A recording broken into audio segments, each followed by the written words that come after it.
Murder in the morning from the Hidden Killers podcast. Oh, it just keeps getting more and more confusing in the trial of Karen Reed. Colin Albert took the stand on the ongoing investigation into the John O'Keefe death, recounting his presence at his cousin Brian Albert Jr.'s birthday party at 34 Fairview. Despite assertions from other witnesses, Albert stated he was not overly intoxicated. No, he responded when asked if he was drunk and added, "I didn't see anyone from another group or older coming into the house before I left." Lally displayed a picture of Albert taken only a few weeks after O'Keefe's death, providing the jury with a visual reference to that. Alli McCabe, the daughter of Jen and Matt McCabe and Brian Albert's niece, gave very emotional testimony. We're going to take a listen to that here in just a second. And this is really, I think, the crux of this whole damn thing. It's completely unnecessary. The insane vitriol that the Free Karen Reed supporters have. And I'm not saying if you think she's innocent, you're one of these people. I'm saying the ones that have followed along with the narcissistic blogger that has his own screw of charges against him and accusations of abuse and all sorts of other shit that everybody's like, yeah, we'll sweep that under the rug. Whatever he says is great. That encourages people to harass people and make their lives absolutely miserable who have nothing to do with this case other than the fact that they exist. She went through hell. And so did many other people. Have you ever gotten involved, Tony? Have you ever gotten involved in a case like that where you're just so invested in it? I mean, I've never seen like that with the Johnny Depp Amber Heard. Yeah, I mean, I've never seen a case like this where it wasn't a celebrity. Where these are nobodies. These are nobodies in a small town, and suddenly out of the woodwork, all these people found some sort of fucked up community with that lunatic, massively narcissistic blogger that just like calls for just horrible behavior and treatment of these people. And they're all like, yeah, let's do it. I mean, it reminds me of politics. And we all know who I'm talking about, where it's just rabid vitriol. It's like, you can have opinions, you can have views this way or that way, but when it gets to this rabid vitriol against other human beings that are innocent, it's utterly insane and sickening. This is Alli McCabe on the stand talking about the shit that she's gone through because of these vicious, less than human piles of flesh that follow that piece of shit. Take a listen. And what, if anything else, you're close friends with Colin Albert, is that correct? Correct. What, if anything else, has either your family or Colin Albert and his family undergone over the course of the pendency of this case? Objection. No, the door's been opened. I'm allowing it. Well, basically harassment. And harassment by who? Bloggers, people online. And what, if anything, in relation to Colin Albert being in the house has occurred as far as the harassment that you're talking about? Can you rephrase? With reference to what you were talking about as far as the relevancy of Colin Albert being in the house at that time, what, if any, harassment was there in relation to that and in relation to Colin? Well, Objection. No, go ahead. She can answer. Colin wasn't at the house, so he's being harassed for... He was not at the house when John was there, so I drove him home. So the people are harassing him, saying he was at the house when it's not true. When you speak about harassment, what specifically type of harassment are we talking about? Constant phone calls, emails, awful messages. Objection. I'll allow it. Focus on this witness, not Colin Albert at this point. As far as you and your family, what, if any, type of harassment have you received? People showing up at our house, people emailing my school,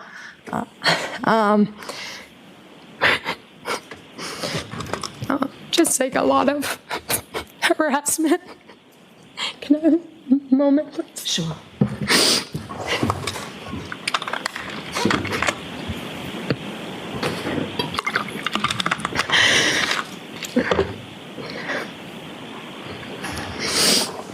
Okay, I'm sorry. I have some, thank you. And how long a period of time has that persisted for? Very long time. Thank you. I have no further. So I hope everybody that's in the Free Karen Reed movement are proud of themselves for traumatizing this woman who was a high school student at the time, Alli McCabe, and everyone else who's dealt with their shit. When at the end of the day, there's not a fucking conspiracy. I have no idea if Karen Reed hit him or not, but there's clearly not a fucking conspiracy going on here. It's likely a horrible accident at the end of the day. And the amount of lives have been disturbed and ruined and fucked up because of that piece of shit blogger, it's really disturbing. And if you don't realize it and you're part of that, you're part of a cult. That is a cult movement that gets behind that 100%. Blindly and willingly, and you're going to go do the bidding of that piece of shit. What is wrong with you? Why would you go to the bidding of some dumb fuck with the dumbest name I've ever heard in my life and think he's legit or has any sort of credibility whatsoever? He's a piece of shit. I don't see any appeal here. Other than just somebody who's to belong. Yeah, they do. You know, people like to belong to part of a group. Well, pick a better group. Sometimes those groups evolve into cults. It's a fucking cult. Pick a better group. Yep. You can certainly think that she's innocent. There's nothing wrong with that. But when you get to this level of harassment and vitriol, you're part of a fucking cult. Wake the fuck Yeah. 100%. We see this so many times. We see this in religion. We see this in politics. We see this. It's like the real life version of Mean Girls. Yeah, it's worse. I grew up in Eden Prairie, Minnesota, and my graduating class, forgive me if any of my classmates are listening, but was one of the worst. I mean, I thought Mean Girls was written from my class. And I just see it out in society now. It's not just, relegated to high school. No. It's in everyday society. It's in workplaces. It's in political parties. It's in our culture. This is how we treat one another instead of saying, "Oh, your opinion's different than mine." Huh? Okay. Well, that's cool. We can still be friends. No, I want you dead. Basically, okay. I'm going to harass you. I'm going to call your school. I'm going to make life miserable. I'm going to destroy your life. Because I disagree with you on a topic that has nothing to do with me, but because this dumb fuck over here who has the stupidest name I've ever seen is saying it and spouting it and encouraging me, I'm going to do it because he's my leader, because I'm that small of a human being that I feel I need to follow this idiot. Jesus Christ. I mean, you're not doing any sort of, they view it as they're doing some sort of like noble thing, or they're fighting the good fight. You're not. You're being an idiot. You're being a total fucking asshole to people that don't deserve it.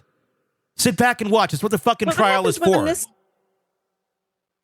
What happens when this case is done and it goes away? What are those people going to do next? They're going to jump onto the next thing. They're going to find something else. I'm sure as soon as this thing is done, there's another lovely show that's coming up called The Election. And gee, I could only wonder what party most must be part of. Or not even party, but I want there'll be an interesting one. I'm going to guess 99.9% support a certain person who has a very similar outlook on the world. And that same sort of vitriol and hate. Just a wild guess. Just a wild guess. I'm tired of the hate. I know. Just a wild guess that the hate's going to go there. Hate attracts hate, and these people are going to go to hate. And that's, if it's not this, it'll be something else. It's just sad. And just take a step back and look at yourself and go, do I really want to be this mad and upset about every goddamn thing? Or can I release some of that and maybe find a happier life? Because I can guarantee these are not healthy people, like physically healthy people. If you're holding that much animosity and angst against something, dude, you're not healthy. You're not in a good place. You need to sit back and take a deep breath and go out in nature maybe and smile at the sunshine, smile at a bird. And so I even said this to a family member, aren't you tired of being angry all the time? Yeah. And the answer was, well, there's a lot to be angry about. That's great. Sure. If you look for it. If you look for it. Yeah. Yeah. Yeah. There's No. a lot to be happy about too. Yeah, but you gotta put yourself there, and if it's easier to be a victim than it is to be anything else. The prosecution presented a photo of Colin Albert to the jury for the first time. McCabe's testimony continued with questions about text exchanges with Albert regarding picking him up at 34 Fairview, leading to objections from the defense. Ryan Nagel, who arrived at 34 Fairview to pick up his sister, testified that he did not see the SUV reverse and hit a pedestrian. No, he answered. When asked by ADA Lally, Nagel described the scene. I observed there was a person inside the car. There was an interior light on and a woman in the driver's seat. Terry Kahn, a veterinary scientist at UC Davis, provided other crucial forensic evidence. She confirmed the absence of canine DNA on the swabs they tested, only detecting pig DNA, which she noted could have come from food. We did not see any canine DNA, Kahn stated, adding that the pig DNA could have been from other food sources. Certain dyes inhibit, Yes. and certainly blood inhibits. Heme from blood, yes. And because of that, at least in that sample, the nuclear DNA sample, you're not saying that there was no canine DNA there. You're saying that the testing did not detect it. In the qPCR nuclear test, correct. And you've heard, obviously, there's a sort of a famous quote in science that the absence of evidence is not evidence of absence, right? Correct. Can you describe for the jurors what that phrase means? Objection. Sustained. It means just because you don't find something means it's not there. Objection. Sustained. You were able to detect the presence of pig DNA. Correct. And I think you said on direct examination that that could come from a number of sources, including food sources, right? Correct. Could come from dog treats. Pardon me? Yes. Could come from dog treats. Matter of fact, there are dog treats that are pig ears, literally. Right? Objection. Allow it. Is that right? I believe so. We're rejecting that. Or it could be that the shirt that was the source material was contaminated and not properly preserved. I can't say where that DNA came from. You're not aware of any feral pig populations in Massachusetts, are you? I'm not. Dog saliva would obviously be a good and a rich source of DNA, correct? You'd agree? It depends on the context. We have cases where, I can refer to 2 cases that we did recently where there was small bites and we were able to get nuclear DNA from those sources. Probably saliva. Yes. Right. So saliva contains active, living, growing cells that slough off in the salivating process, right? Correct. That's raw hell. For the nuclear test, yes. Thanks. That's all I have.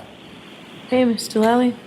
So was it dog treats, or was it just the mishandling of the evidence? It doesn't really tell us a whole lot. It was a big nothing burger with the pig DNA or the dog DNA. They didn't test his skin. They didn't test his body. They tested his shirt. They didn't even really say where they tested the shirt.